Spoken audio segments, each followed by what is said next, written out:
창세기 28장 10절에서부터 마지막까지입니다.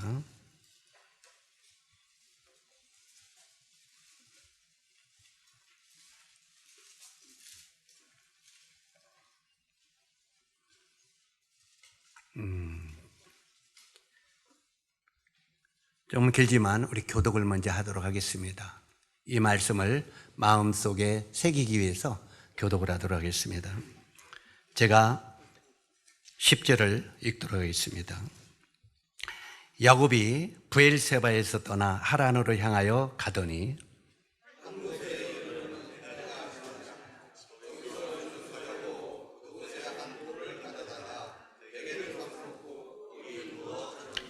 꿈에 본즉 사닥다리가 땅 위에 서 있는데 그 꼭대기가 하늘에 닿았고, 또 본즉 하나님의 사자들이 위에서 오르락 내리락 하고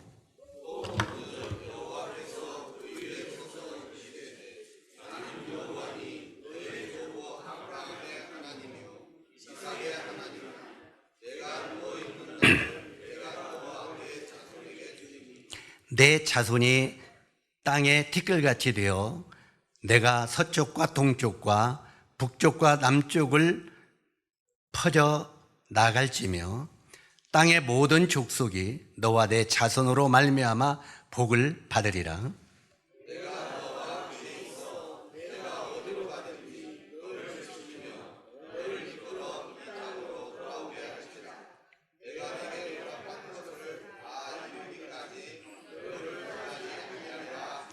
야곱이 잠이 깨어 이르되 여호와께서 과연 여기 계시거늘 내가 알지 못하였도다.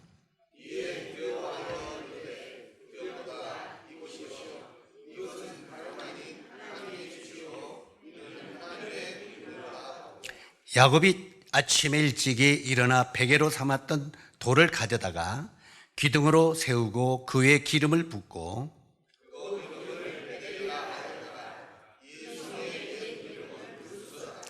야곱이 서원하여 이르되 하나님이 나와 함께 계셔서 내가 가는 이 길에서 나를 지키시고 먹을 떡과 입을 옷을 주시어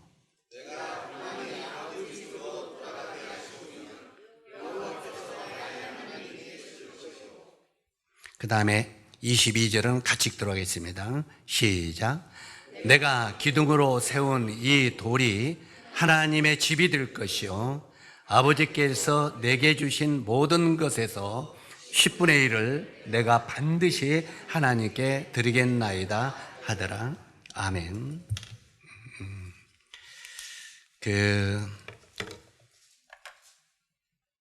한국말로 이 나그네의 어원은 나간 사람이라 이런 뜻입니다. 나간 사람. 우리 나간 사람이라는 의미를 생각해 볼 때 자식들이 부모 싫다고 가끔 집을 나가죠. 우리 조금 전에 찬양을 할 때 우리 누굽니까? 여기에 앉아있던 애기 은지가 발로 탁탁탁 박자를 넣더라고요. 애들도 흙을 내는구나 생각을 했는데, 우리가 어머니 아버지 집에 거할 때는 항상 기쁨이 있죠. 그런데도 실제로 어머니 아버지 집에 함께 살 때는 부모의 집이 귀한지를 압니까? 모릅니까? 모릅니다. 우리 원식이를 생각하면서 그런 생각을 합니다.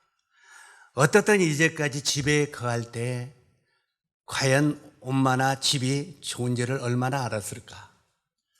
이제 집을 떠나서 지가 밥에 먹고 그런 시간이 되면 어머니 집이 그립다 생각이 들 수가 있습니다. 바로 이 집을 나간 즉시부터 이제는 내 집이 그립지요. 그래서 바로 이 나간 사람이라는 이런 뜻이 나그네라는 뜻인데, 인류는 하나님의 집 밖으로 나가서 걷고 또 걷는 나그네가 되어버렸습니다. 하나님이 집을 떠나니까 그때부터 인생은 나그네가 됐다는 말입니다. 나그네가 존말이 아니죠. 아버지 하나님의 집을 떠난 뒤에 우리는 걷고 또 걷는 나그네가 되었기 때문에 나그네라는 말은 별로 좋은 말은 아닙니다. 우리가 걷고 또 걷지만 비록 이 세상을 살다 보니까 자동차도 타고 그 다음에 배도 타고 비행기라는 도구를 이용하고도 있습니다. 때때로 저도 그저께 필리핀이라는 곳에 비행기를 타고 갔다 왔지만 그래도 걸어가는 나그네입니다. 필리핀에서 아무리 잘해줘도 그래도 집이 좋더라고요. 집에. 그래도 나그네 길을 걸으면서 우리 자매가 그곳에서 그래도 밥을 해주니까 그보다 더 좋은 반찬이 없더라고요. 그런데 떠나고 보니까 그다음부터 또 이제 광주 남북교회에서 와서 또 밥을 해주는데 그것도 한국 반찬이기 때문에 한국 자매들이 하니까 잘해주죠. 그래서 나 우리 형이 자매님 딸 재욱 자매가 그렇게 부지런한지 나 처음 봤어요. 이놈이 김제에 있을 때 학창 시절에 청년 시절에 그만큼 10분의 1만 했으면 얼마나 이쁨 받았을까. 그런데 청각 학생 때는 하지 못했던 것을 이제 몇 명의 엄마가 되고 이제 이번에 그 남편이 장로가 됐더라고요. 그래서 장로 부인이 되니까 사람이 달라졌더라고요. 진짜 우리 재욱자매가 헌신적이서 유난히 제가 멀리서 우리 재욱이 자매의 헌신을 많이 바라봤어요. 참 달라졌다. 굉장히 성숙했다. 그걸 보면서 옛날에 학생 청년 때 자매가 아니라 굉장히 성숙했구나. 어른스럽다. 이런 생각을 하게 되더라고요. 그러나 그 아무리 성숙되었어도 그 자매가 해준 반찬이 우리 자매는 못 미치더라고요. 그만큼 고향에서 먹고 마시던 때가 좋은 거죠. 그립고요. 우리가 때때로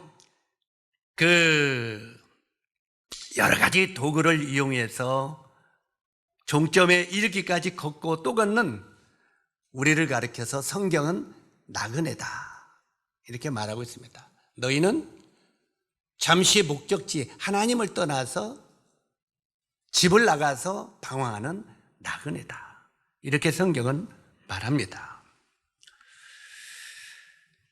야곱이 130세가 되던데 이제 이 성경을 쭉 보면은 야곱이 130세가 되던 해에 그동안 죽었다고 생각했던 아들 요셉이 애굽에서 총리 대신이 되어 있다는 소식을 들었습니다.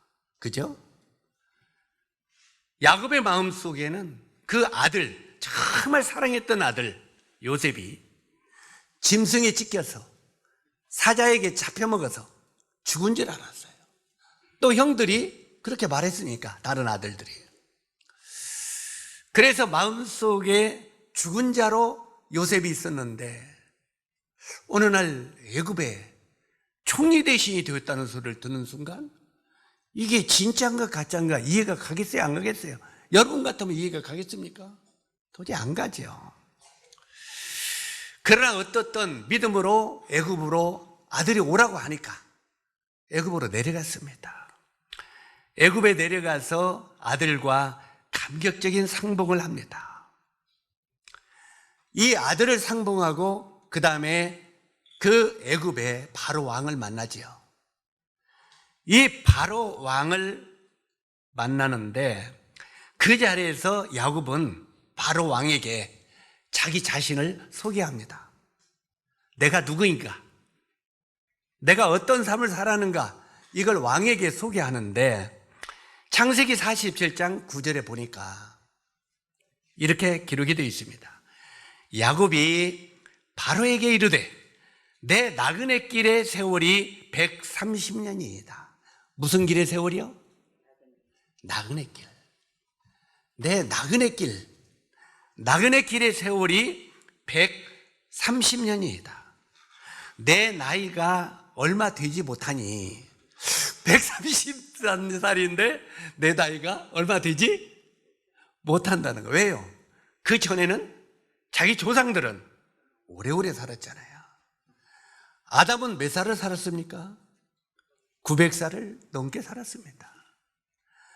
많은 믿음의 선지인들은 900 몇 살, 800 몇 살, 600 몇 살 오래 살았어요. 이제 아브라함 때 내려와서 수명이 팍 줄어들었죠. 그때부터 이제 100 몇십 살씩 살았는데 실제로 이런 조상들의 세월에는 내가 미치지 못합니다만 내가 나그네 길의 세월을 살았다고 고백을 합니다. 그리고 130년을 살았는데 얼마 살지 않았다고 고백을 합니다. 요즘에 우리 시대를 무슨 시대라고 하죠? 100세 시대. 이 마지막 때가 되니까 우리 수명이 좀 올라가는 것 같아요. 어떻게 보면 인위적으로. 요즘에는 죽고 싶어도 죽을 수 있습니까? 못 죽습니다. 이상한 게 죽고 싶어도 못 죽어요. 그래서 빨리 죽고 싶으면 병원에 가지 마세요.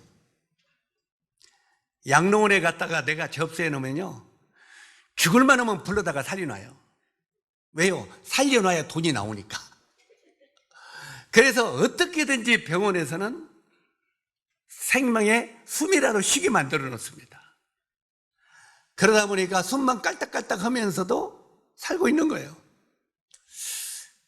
요즘에는 인위적으로 사람의 수명을 100세 인생을 만들어 놨습니다만 실제로 여기에 이 야곱은 내가 130년의 세월을 살았다고 말합니다.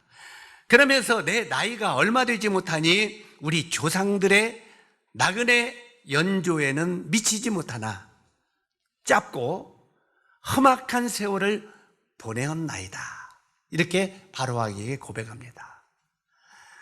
이 야곱이 130년이라는 인생을 살았는데 자기 삶을 뒤돌아볼 때 무슨 인생을 살았다고요?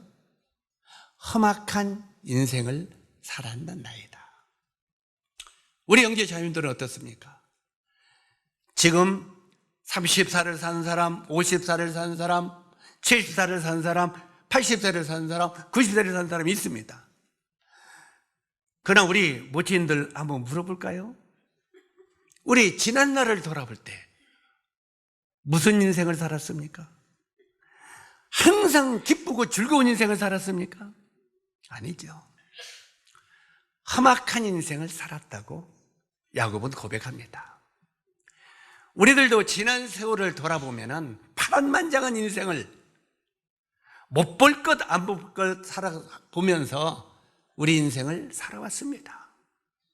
그렇지 않습니까?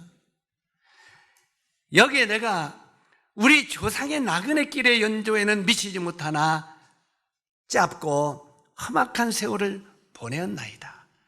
이 야곱의 고백은 오늘날 우리들과 동일한 고백이 될 수뿐이 없다는 것입니다.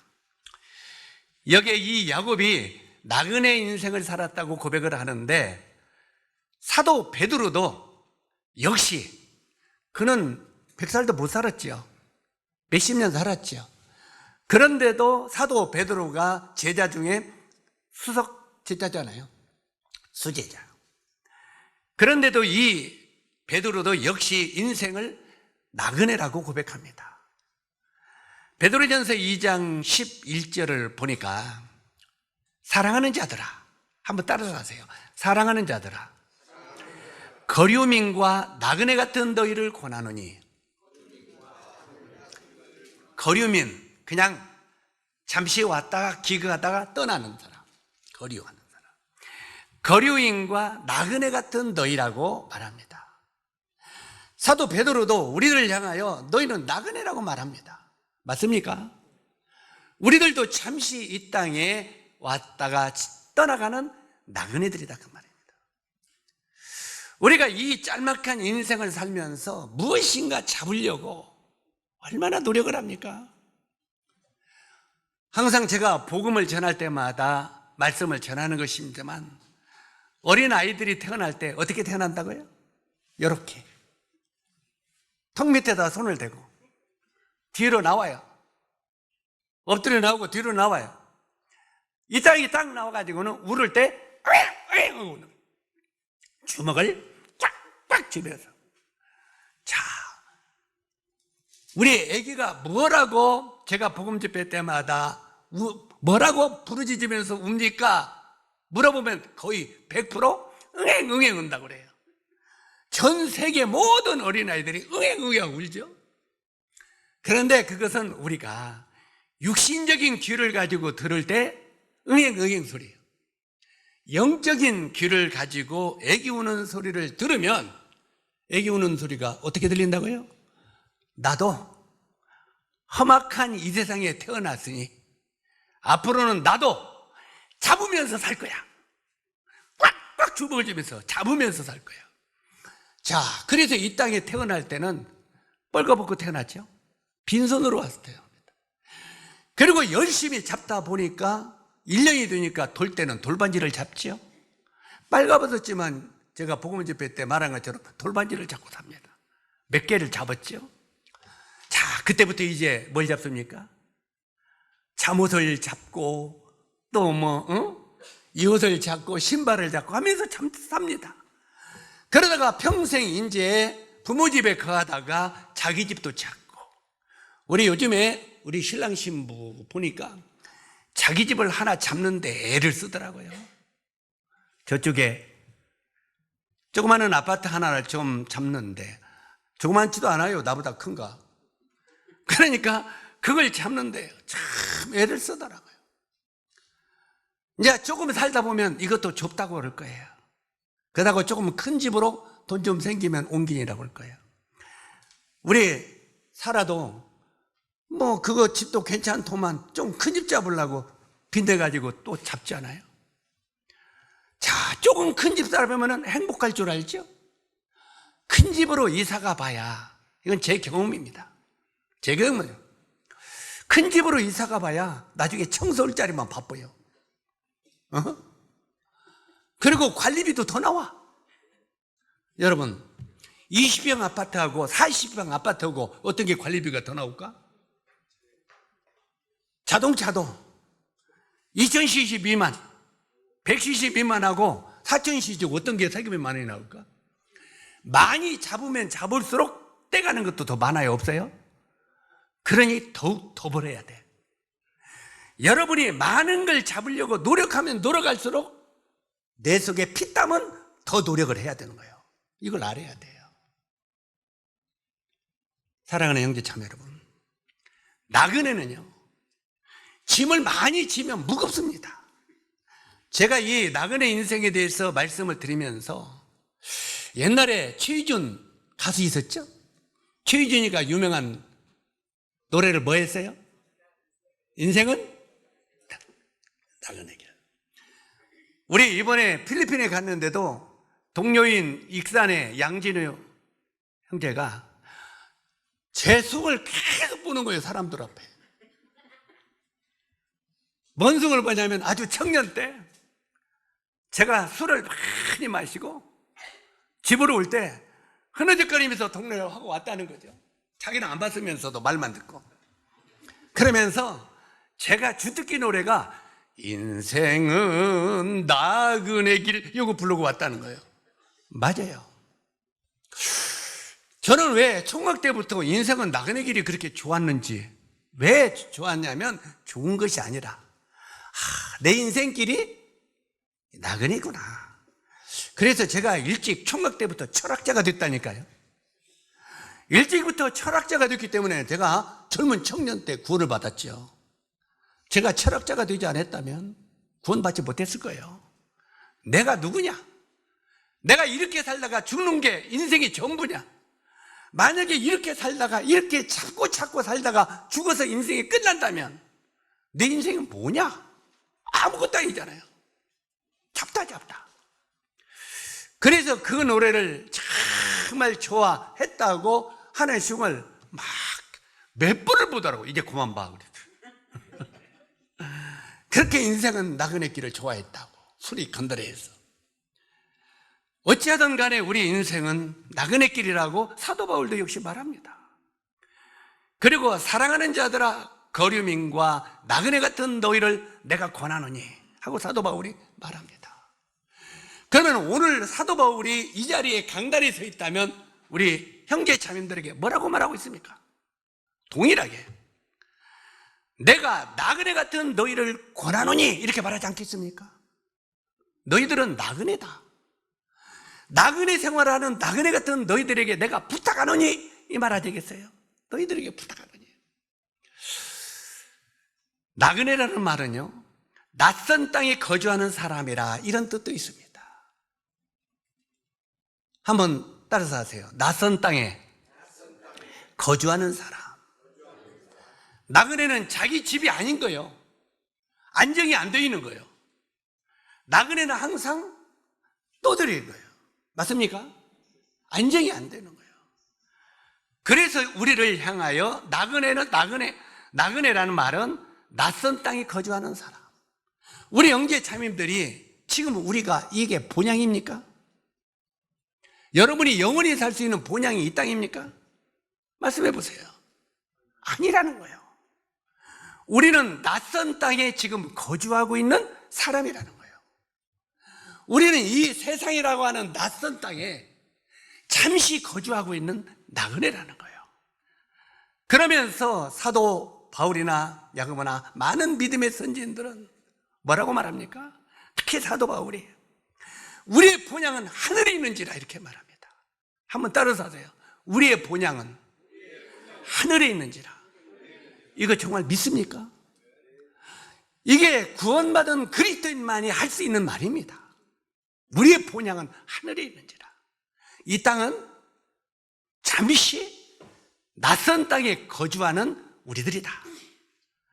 우리가 이 땅에 영원히 살 것 같은 생각을 하지 마십시오. 이 땅에 살면서 영원히 살 것 같은 생각을 하면 우리 몸은 피곤합니다. 진짜 피곤하게. 왜 우리 형제 자매님들이 예배 시간에 나와가지고 공부한 인생길, 힘든 인생길, 무거운 인생길 왜 그렇습니까? 이 땅이 본향인 줄 착각하니까 그래요. 정말 여기 오늘 그 사람은 이 말씀을 잘 들으셔야 돼요. 여기 우리의 삶은 이 땅이 최종 목적지가 아니라 하나님 나라가 본향이기에 우리를 나그네라고 말한다는 걸 잊지 마시기 바랍니다. 우리는 누구라고요? 나그네라는 거예요. 낯선 땅에 거주하는 사람. 우리가 히브리서 11장 13절로 14절에 보면 히브리서 11장은 믿음장이죠. 믿음장인데 거기에 이렇게 기록이 되어 있습니다. 이 사람들이 다 믿음을 따라 죽었으며 약속을 받지 못하였으되 그것들을 멀리서 보고 환영하였으며 또 땅에서는 외국인과 나그네임을 증언하였으니. 자, 믿음의 선지인들이 우리가 이 땅에서는 누구라고 증언했다고요? 외국인이다. 외국인이라고. 우리가 이 땅을 살아가면서 우리는 외국인이라고 믿음의 선지인들은 증언했다고 하란 말이에요. 우리 형제 자매님들도 적어도 우리는 이 땅을 살면서 우리는 외국인인 것을 증거해야 된다 그 말이에요. 이 땅에서 천년만년 사는 그 사람이 아니라 우리는 잠시 우리 본향으로 떠나가는 외국인이다 이 말이에요. 외국인. 이 외국인이라고 증언하였으니, 나그네임을 증언하였으니 그들이 이같이 말하는 것은 자기들이 본향을 찾는 자임을 나타내니라. 이 말씀은 굉장히 중요합니다. 우리가 이 땅에서는 외국인과 나그네임을 증언하였으니 그들이 이같이 말하는 것은 자기들이 본향을 찾는 자임을 나타냅니다. 우리 형제 자매들은 본향을 그리워하고 있습니까? 본향을 찾고 있습니까? 말로만 그런 건 아니고요. 말로만 한나라 가고 싶어. 왜요? 그냥 그랬습니까? 자, 이제까지 우리 신실이가 아버지 집에 거했어요. 그래요, 안 그래요? 이제 부모를 떠나 어디로 갔어요? 신랑 집으로 갔어요. 왜? 그 집이 여기요, 저기요? 신랑 집이요. 속으로는, 겉으로는 엄마 하지만 아빠 겉으로는 막 울고 그냥 사랑하는 것 같지만 잘 있어? 나는 간다. 왜? 본향으로, 내 집으로. 여러분들 다 그렇게 안 했어요? 우리들도 잠시 후면 이 땅을 떠나서 신랑 되신 예수 그리스도가 계신 그 나라로 우리도 옮기는 나그네들이란 그 말이에요. 이걸 지금 이야기하는 거예요. 영원한 본향이 있기에 그것을 향하여 걸어가는 나그네를 곧 성경은 성도라고 말합니다. 성도. 아무라도 성도라고 말하는 것이 아니라 본향을 향하여 걸어가는 나그네. 어디를 향하여? 본향을 향하여. 본향을 향하여 걸어가는 나그네를 성도들이다 이렇게 말하는 거예요. 성도들이다. 우리의 발걸음 그 자체가 나그네의 삶이요, 또한 본향을 찾아가는 순례자들입니다. 본향을 찾아가는. 그래서 인생은 나그네 길, 어디서 왔다가 어디로 가는가, 이것이 우리가 공감이 되는 거예요. 내가 왜 젊은 날에 철학자가 돼서 이 노래가 공감이 됐던가. 그런데 인생을 다 살고 보니까 우리가 연로하신 우리 부친모친들은 이 노래가 더 공감이 되죠. 인생은 나그네 길, 어디서 왔다가 어디로 가는가. 어디로 갑니까? 우리 본향은 본향이 하늘나라단 말이에요. 실제로 하나님은 나그네인 우리들이 어떻게 살아가야 되느냐, 나그네는 어떻게 살아가야 되는가, 이것을 이 성경을 통해서 말씀하고 있습니다. 우리가 정령 본향을 찾는 나그네라면 이 나그네는 어떻게 살아가야 되는가를 성경은 말하고 있습니다. 이걸 잘 받으시기 바랍니다. 나그네는요, 첫 번째 확실한 목표를 향해 나가야 됩니다. 첫째, 이 나그네는요, 목표를 향해 나가야, 확실한 목표가 있어야 돼요. 나그네는 떠돌이가 아닙니다. 실제로 오해하기 쉬운 게 나그네를 떠돌이로 생각하는 거예요. 나그네는 떠돌이가 아니라 목표를 향하여 가야 되는 사람입니다. 나그네는 목표가 없는 것이 아니에요. 나그네는 방랑자가 아니라 이 말이야. 때때로 우리 방랑자라는 말을 하잖아요. 목적도 없이 그냥 떠돌아다니는 사람들을 방랑자라고 하잖아요. 방랑자와 나그네는 다릅니다. 이게 실제로 방랑자가 아닌데 목적도 방향도 없이 가는 떠돌이가 아니라고 성경은 말하고 있습니다. 자, 이제 본문으로 들어가서 이 본문에 보면 야곱은요, 지금 하란이라고 하는 곳으로 가고 있습니다. 어디를 가고 있다고요? 브엘세바를 떠나 하란이라는 곳으로 향해 가고 있다고 말하고 있습니다. 그러면 야곱이 왜 그곳으로 가야 하는지, 하란으로 왜 가야 되는지 분명한 목적이 있습니다. 목적이 있어요, 없어요? 목적이 있습니다. 물론 팥죽 한 그릇에 장자권을 넘겨받고 아버지로부터 장자의 축복을 빼앗은 야곱은요, 형 에서가 동생을 죽이려고 했죠. 형 에서가 동생 야곱을 죽이려고 하니까 형을 피해서 외삼촌 집으로 도망하고 있습니다. 이것이 하나의 어떤 목적도 될 수 있습니다.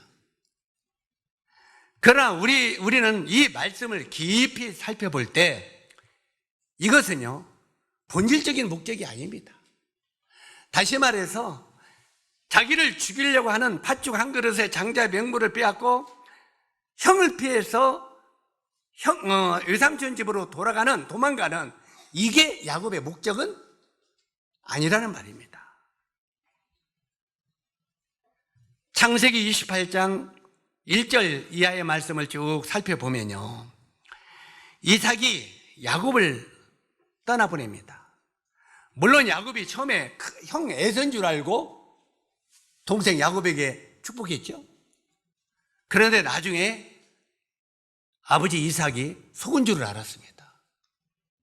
네가 몸뚱아리 만져보자. 그런데 털옷을 입고 왔으니까 형하고 똑같은 거야? 야, 네 목소리는 이상하게 들어보니까 얇은 여자의 목소리고 야곱 같은데? 그런데 몸뚱이 만져보자. 몸뚱이는 형인데? 우물우물하면서 어떻던 동생에게 모든 축복을 다 부었습니다. 나중에 이것을 깨닫고 야곱이, 에서가 뭘 깨달았겠습니까? 나중에 이게 동생인 줄 깨닫고 하나님의 뜻은 변하지 않는구나. 내가 아무리 하나님의 뜻을 변개시키려고 형에게 축복하려고 했는데 하나님은 차자에게 축복이 있다고 그랬잖아요. 하나님의 뜻대로 되어가는구나. 이건 인간의 방법으로 되는 게 아니구나 하고 치를 떨었다고 말하고 있습니다.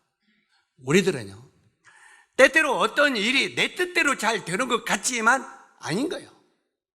모든 것이 하나님의 뜻대로 우리가 이끌어져 간다는 걸 아셔야 됩니다.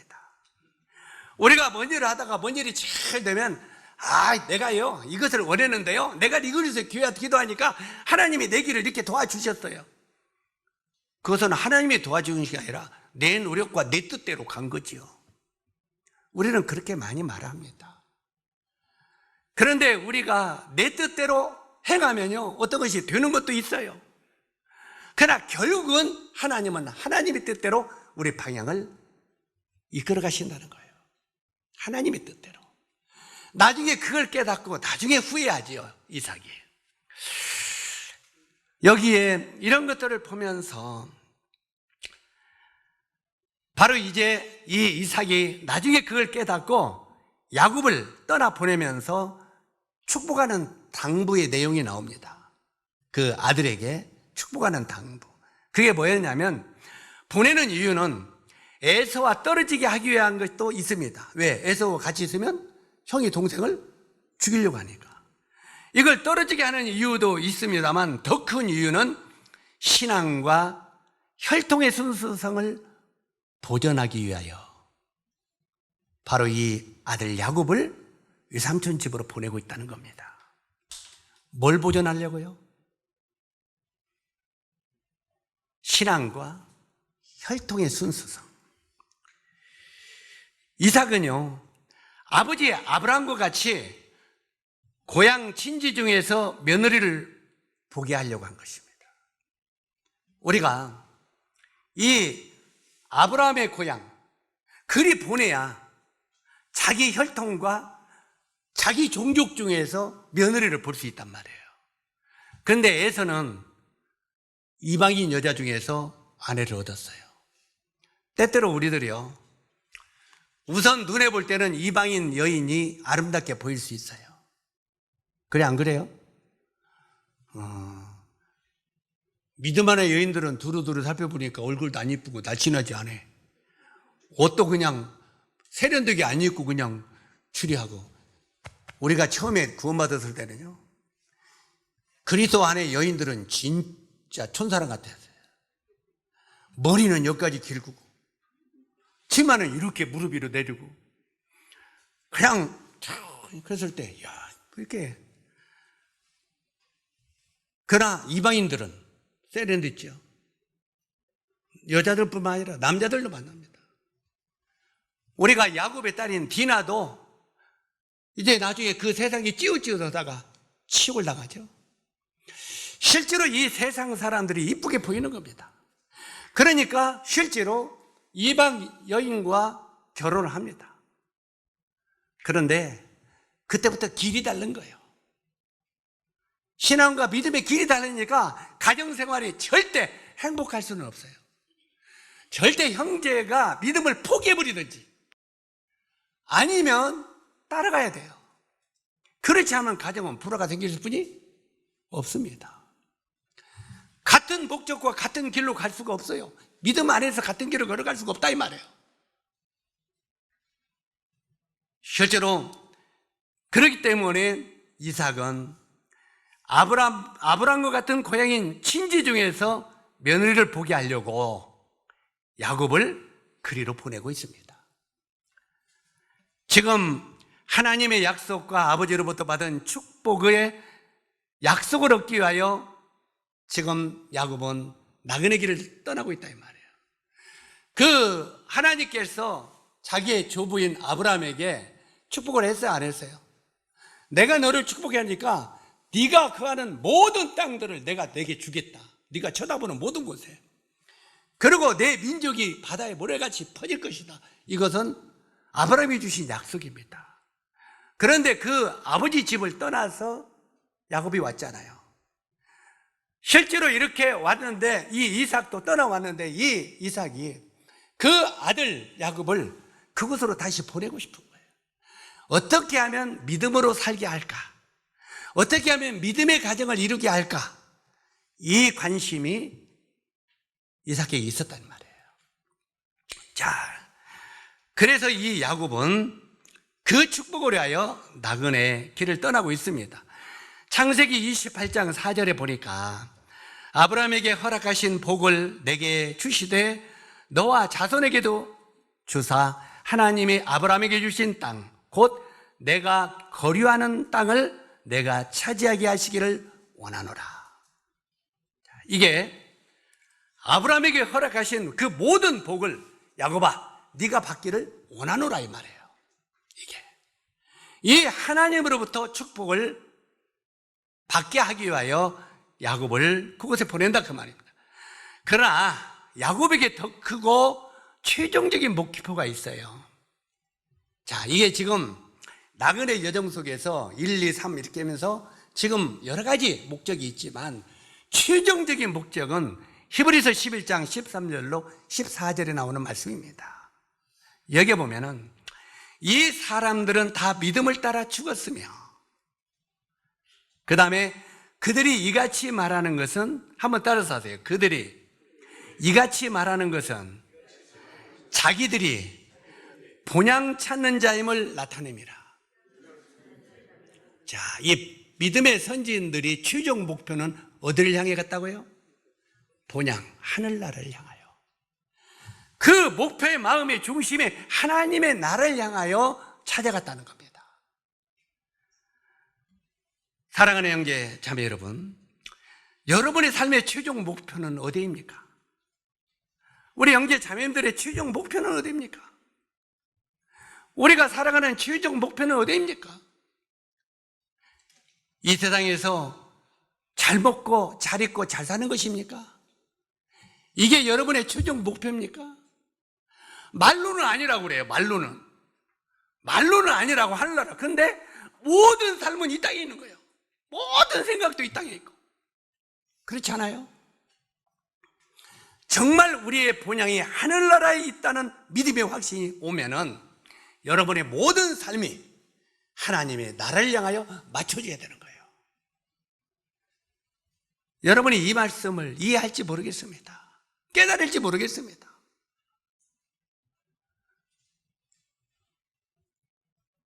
저도 오래전에 정말 이 하나님의 나라가 나의 최종 본향인 것을 확실할 때부터 그때부터 제 모든 삶은 거기에 집중되어 있습니다. 교회와 복음과 그 나라를 위하여 우리의 모든 삶이 집중되어 있단 말이에요.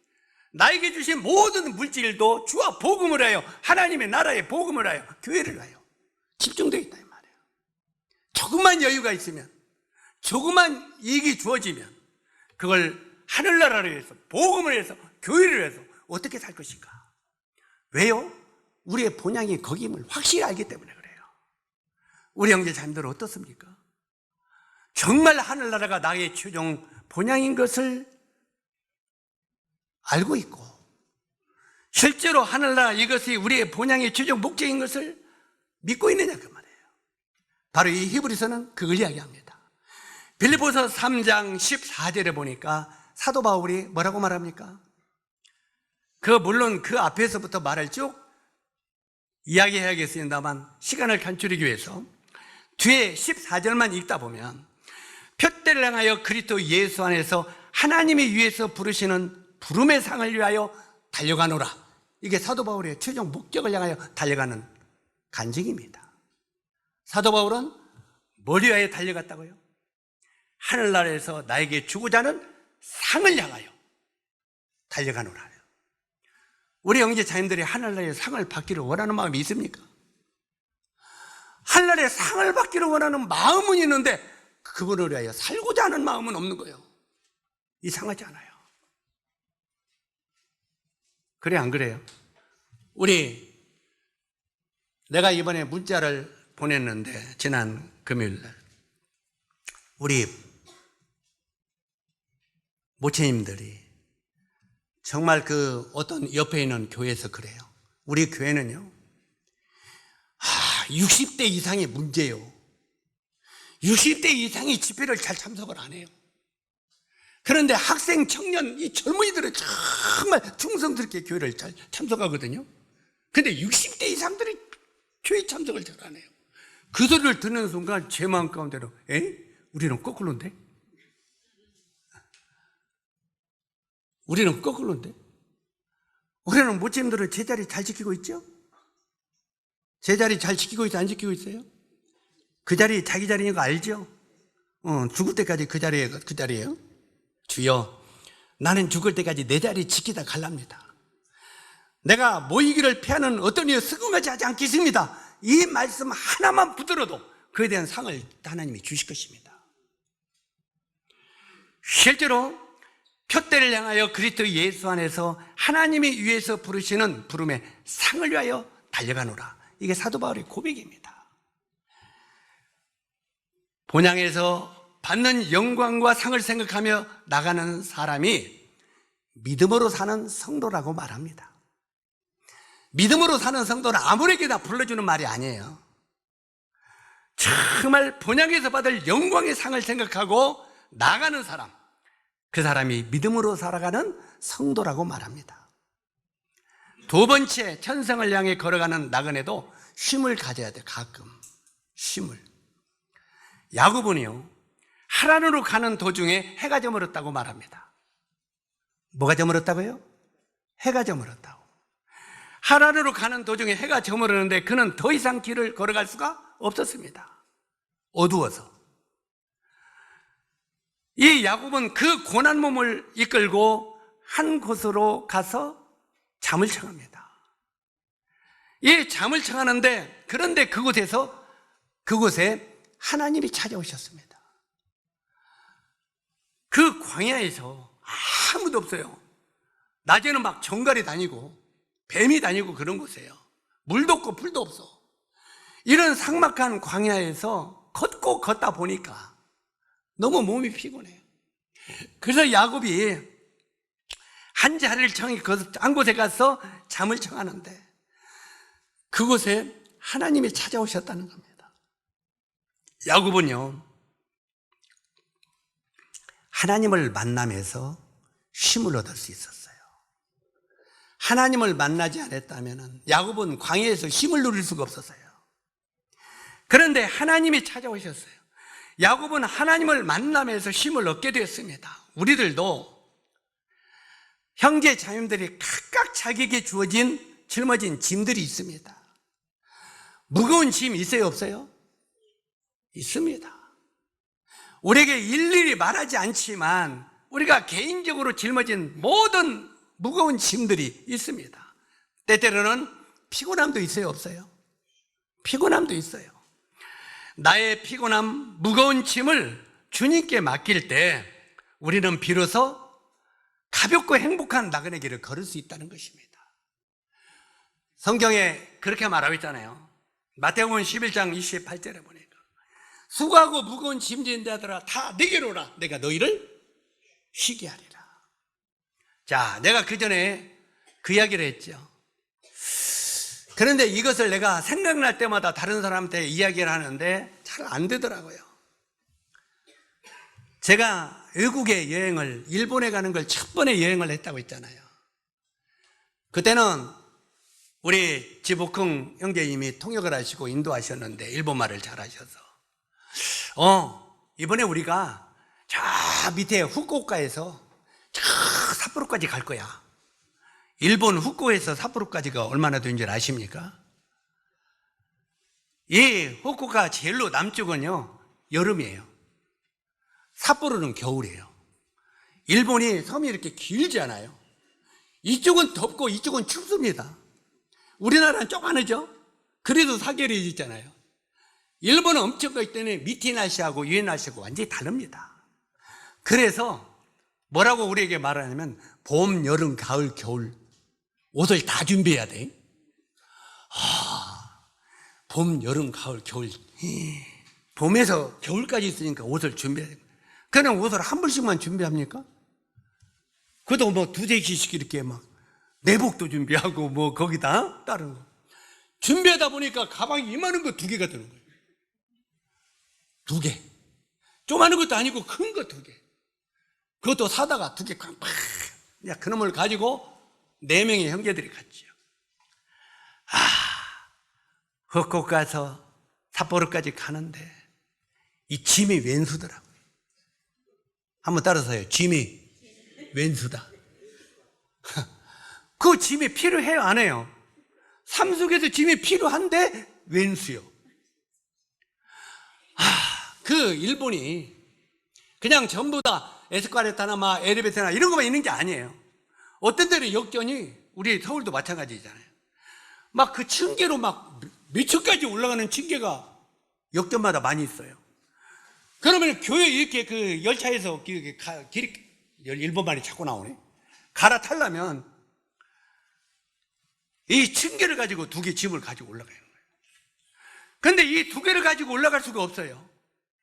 그래서 밑에다 놓고 하나 가지고 올라가서 놓고 다시 당당당당 또 내려와서 그럼 가지고 다시 올라가서 또 놓고 아휴 나중에 구경은 그냥 짐 옮기 그냥 짐 옮기는 머슴 노릇 하다가 왔어요. 머슴 노릇.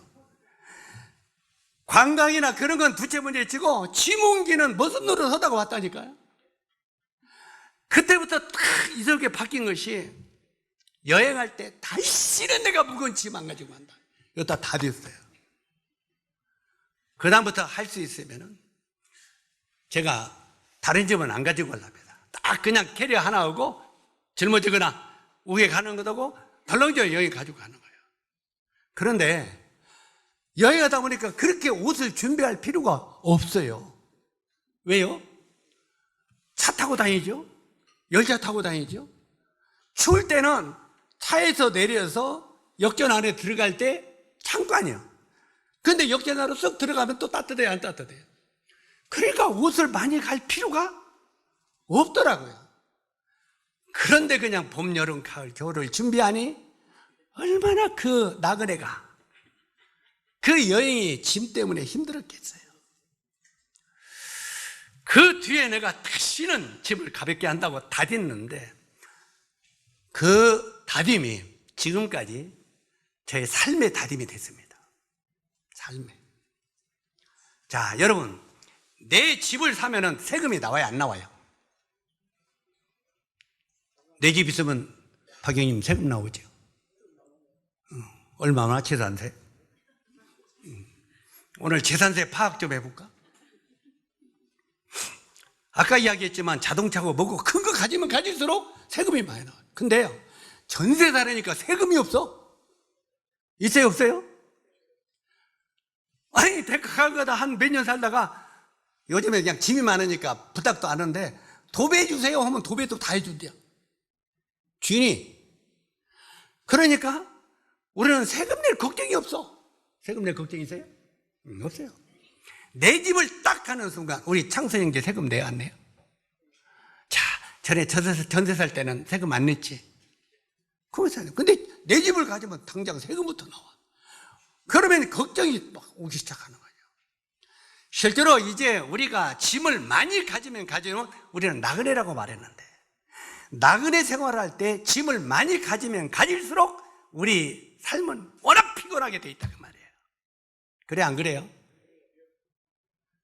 여기에 여러 가지 자잘그런 것들이 많이 있지만 각자 알아서 받으세요.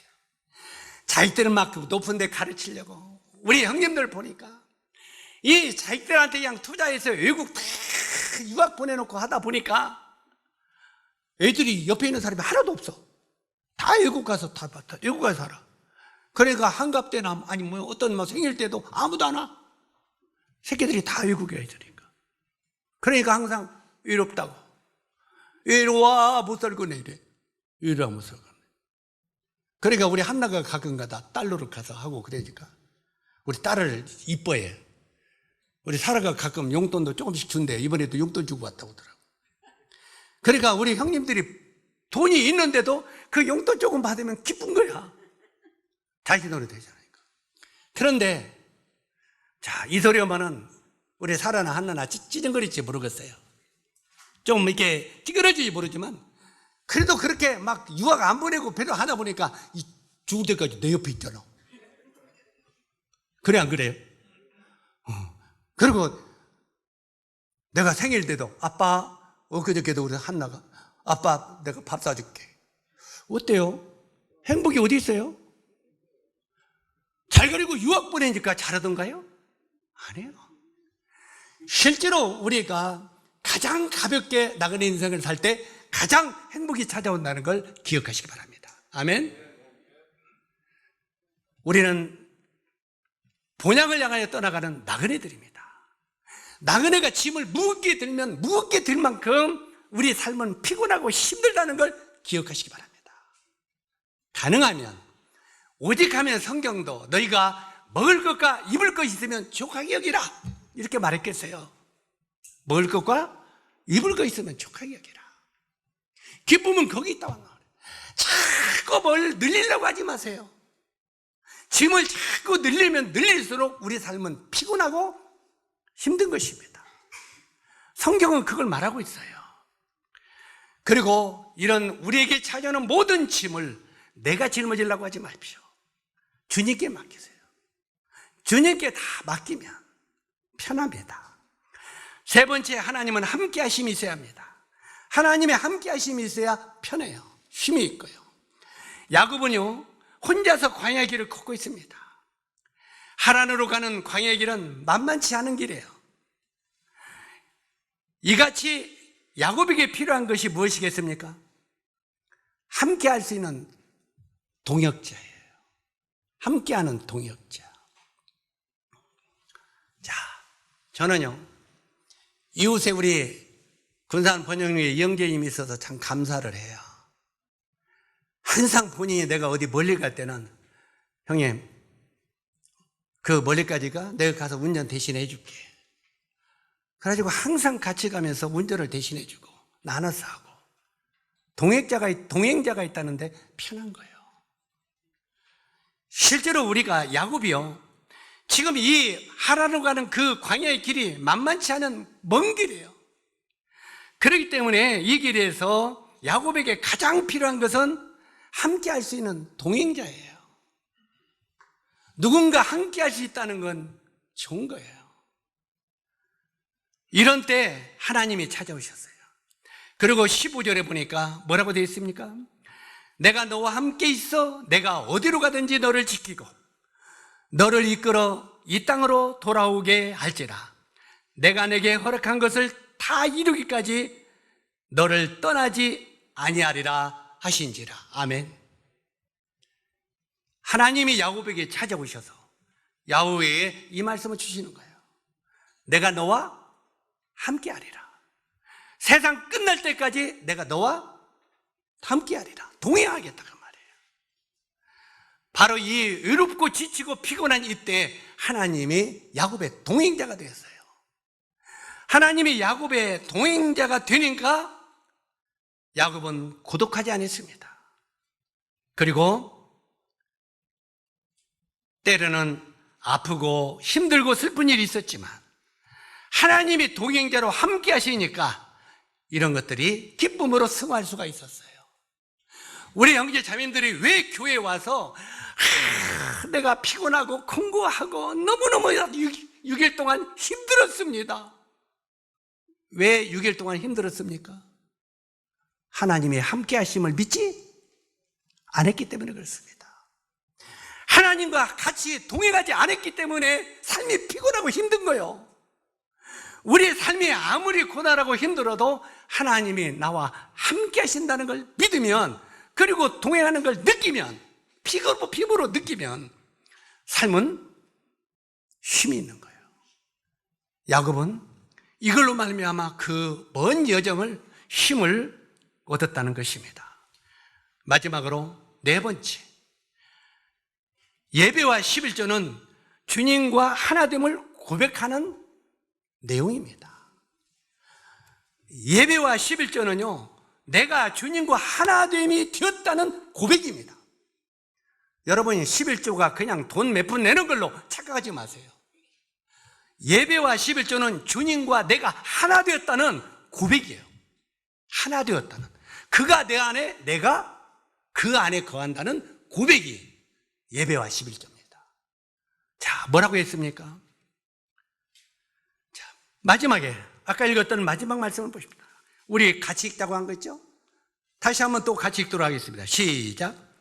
내가 기둥으로 세운 이 돌이 하나님의 집이 될 것이요, 하나님께서 내게 주신 모든 것의 10분의 1을 내가 반드시 하나님께 드리겠나이다 하더라. 자, 야곱이 꿈에서 깨어났습니다. 하나님이 하늘에서 사닥다리고 우르락다리면서 내가 너와 함께함을 잊지 말라, 내가 너와 함께 동행함을 잊지 말라, 내가 너와 함께하리라, 같이 갈 거다, 이걸 일깨워줬어요. 아, 나 혼자 여행하는 줄 알았더니 하나님이 나와 함께하고 계시구나. 야곱이 이걸 깨달았어요. 사랑하는 형제 자매 여러분, 여러분이 직장생활하든지 사업을 하든지 무엇을 하든지 그래, 여러분 혼자 여행한다고 생각하면 피곤하고 힘들고 괴롭습니다. 그러나 내가 어떤 환경에 있든지 하나님이 나와 함께 하심을 믿으십시오. 그분이 나의 모든 걸 알고 계시고 나와 동행함을 믿고 계시기 바랍니다. 그분이 함께 하시면 너희 마음이 쉼을 얻으리라, 이렇게 말하고 있습니다. 그냥 이 말을 오해하지 마세요. 자, 내가 너와 함께 하기 때문에 내가 너를 축복하리라, 이 말은 네가 지금부터 돈 잘 벌고 네가 부자가 돼서 네가 행복하리라, 이 말이 아닌 거예요. 우리는 그렇게 오해를 해요. 에? 그래, 안 그래요? 하나님이 내가 함께 하셔서 이번에 내가 돈을 많이 벌게 해줬어요. 그런 것을 하나님이 함께 하시는 걸로 착각하고 있어요. 하나님이 함께 안 하셔도요, 여러분이 열심히 노력하면 돈 많이 벌 수 있어요. 아멘?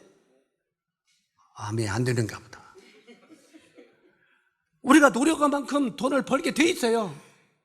그런데 성경은 뭐라면, 내가 너와 함께 하면 네 마음이 쉼을 얻으리라요. 뭐가 쉼을 얻는다고요? 마음이 쉼을 얻는 거예요. 마음의 즐거움은 양약이라도 마음의 근심은 뼈를 마르게 하느니라. 여러분이 병 걸렸을 때도, 심령에 병이 걸렸을 때도 마음이 하나님을 의지하고 완전히 맡기게 되면 마음이 쉼을 얻고, 마음이 즐거우면 병이 자동적으로 낫게 되는 거예요. 그런데 내 마음이 걱정이 오면 병은 더 악화돼서 죽어가는 거예요. 우리가 하나님이 나와 함께 하심으로 주님과 동행함을 잊지 마시기 바랍니다. 그리고 이 마지막 말씀, 여기 보면은 야곱이 꿈에서 깨어나 그날 아침에 누웠던 곳에 제단을 쌓았다고, 돌베개를 베고 잤던 곳에 제단을 쌓았다고 말합니다. 이 제단을 쌓았다는 말은 예배를 드렸다, 이 말입니다. 하나님 앞에. 이 예배는 하나님만이 온전히 나의 하나님이라고 하는 고백입니다. 여러분은 예배 드릴 때 나를 구원하신 것만 감사하죠. 하나님이 나를 지옥에서 건져줘서 감사하고, 하나님이 나를 이렇게 해줘서 감사하고, 하나님이 해주신 것만 감사하죠. 그렇게 고백하지 않습니까? 예배를. 예배는요, 하나님 안에, 하나님만이 온전히 나의 하나님이라는 고백입니다. 이해 가십니까? 하나님, 당신만이 나의 주시오. 당신만이 나의 생명이십니다. 나의 생명의 주인은 당신이십니다. 당신과 나는 하나이십니다. 이런 고백이 예배입니다. 여기에 이 야곱은요, 실제로 그 고백을 하는 거예요. 여기에 예배는 하나님만이 온전히 나의 하나님이라고 하는 고백이고, 내가 은혜 안에 있음을 고백하는 의식입니다. 내가 은혜 안에, 주님의 은혜 안에 있음을 고백하는 것이 예배입니다. 그러면서 야곱이 거기다가 돌을 세우면서 이름을 뭐라고 했습니까? 이름을 베델이라 칭하였더라, 이렇게 말합니다. 그죠? 이곳이 하나님이 계시는 곳이구나. 이곳을 베델이라. 베델은 하나님의 집이라는 뜻이고, 또 다른 말로는 하나님의 뭐라고 했습니까? 거기에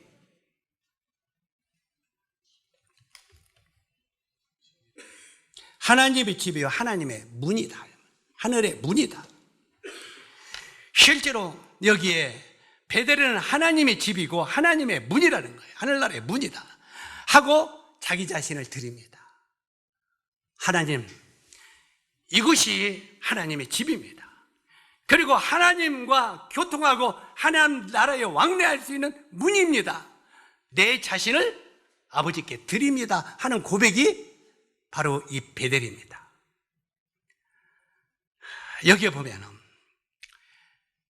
그리고 예배하고 그 다음에 마지막으로 서원하지요. 서원하는데 뭐라고 서원합니까? 하나님이 나를 먹이시고 입히시고 나의 모든 걸 인도하시면 하나님이 나에게 주신 모든 것의 11조를 아버지께 드리겠나이다. 그런데 그냥 드리겠나이다 이렇게 말한 것이 아닙니다. 내가 반드시 하나님께 드리겠나이다 고백합니다. 이 말은요, 야곱은 지금 자신의 삶을 하나님 앞에 온전히 드리겠다는 결단을 하는 것입니다. 온전히 드리겠다는 결단. 하나님, 나는 내 것이 아닙니다. 나는 내 것이 아니기 때문에 내 몸과 마음과 모든 것을 아버지께 드리겠나이다는 결단입니다. 이게 야곱의 결단입니다. 자, 나의 모든 것은 하나님으로부터 온 것이기에 내 것이 될 수 없다고 고백하는 거예요. 사랑하는 형제 자매 여러분, 여러분이 이 세상을 살아가면서 여러분에게 주어진 물질이나 여러분에게 주어진 축복이나 이런 것을 아버지께로부터 온 것이라고 정말 믿음으로 가져본 적이 있습니까?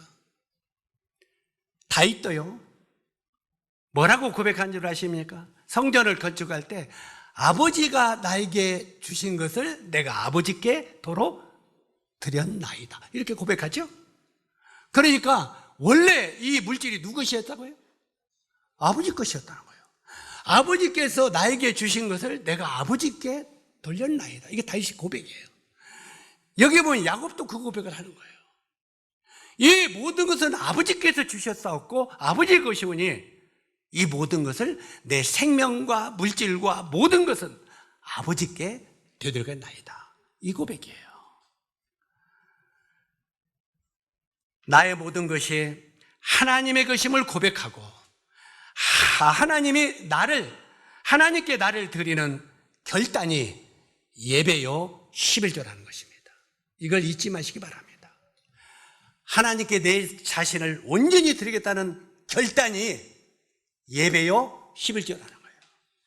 우리가 예배를 드린다는 것은 내 몸을 다 드리고 내 모든 걸 다 드린다는 의미입니다. 그래서 우리가 11조를 드리지 못하면서 온전한 예배를 드린다고 말할 수 없는 것입니다. 이걸 잊지 마시기 바랍니다. 우리는 하나님 나라 본향을 향해 걸어가는 순례자요 나그네입니다. 보라, 세상 끝날까지 항상 너와 함께 있으리라. 나그네 길에 하나님이 우리와 함께 하심을 잊지 마시기 바랍니다. 그리고 앞으로는 아이고 일주일 동안 공부하고 일주일 동안 너무 피곤하고 힘들었다고. 네, 이것은 내가 일주일 동안 주님과 동행하지 않았었습니다. 주님이 나와 함께하는 것을 내가 믿지 않았었습니다. 이 말이요. 그리고 일요일 날만 주님 앞에 오니까 평안합니다. 일요일만 주님이 나와 함께 하십니다. 이 고백인 거예요. 이해가십니까? 주님은 우리와 세상 끝날 때까지 너와 동행하겠다고 약속하셨어요. 그래서 하나님이 나의 모든 삶의 인도자가 됨을 잊지 마시기 바랍니다. 자, 하나님이 우리와 함께 동행하시니 무능하고 나약한 나그네가 아니라 이제는 천국을 향하여 당당하게 걸어가는 축복된 나그네임을 잊지 마시기 바랍니다. 다시 반복합니다. 하나님이 우리와 동행하시니 우리가 무능하고 나약한 나그네가 아니고 천국을 하여 당당하게 걸어가는 축복된 나그네.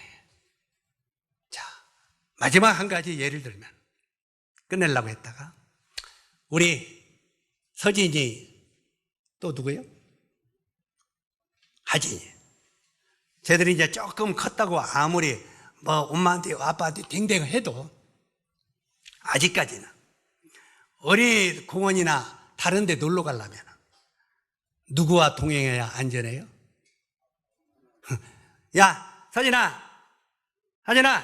내가 너희들 10,000원씩 줄 테니까 저 가서 저기 어디 하동 갔다 와. 걔들이 금방 기쁘다 갔다 올게 그러겠어요? 어디 가겠어요? 안 돼. 그러면 어떻게 해요? 엄마 아빠 같이 가. 동행하면 우리 서진이 하진이 굉장히 내성적이래요. 나도 몰랐는데 이 까불이들이. 예? 그런데 어머니 아빠가 나와 동행하면 사람이 달라지지 않더래요. 여행도 의젓해지는 거예요. 당당해지고요. 그죠? 혼자 가면요 두렵고 떨리는 거예요. 하나님이 나와 함께 하시면 나그네 길을 당당하게 걸어갈 수 있다는 거예요. 아멘. 이 말씀이 우리 형제자매들에게 축복이 되기를 바랍니다. 기도하겠습니다. 은혜로우신 아버지 하나님, 정말 우리는 천성을 향하여 나아가는 나그네임을 하나님이 우리들에게 여러 모양으로 나타내시고 가르쳐 주심을 감사를 드립니다. 이 나그네인 야고보의 여정을 통해서 하나님이 우리들에게 여러 모양으로 교훈해 주시는 말씀을 감사를 드립니다. 우리도 이 답답한 인생길을 걸어갈 때 하나님이 우리와 함께 하심을 믿고 당당히 천성길을 걸어가는 저희들이 되도록 도와주시기를 원합니다. 이 말씀이 우리에게 힘 주시기를 원하오며 예수님의 귀하신 이름으로 아버지 하나님께 기도드립니다. 아멘.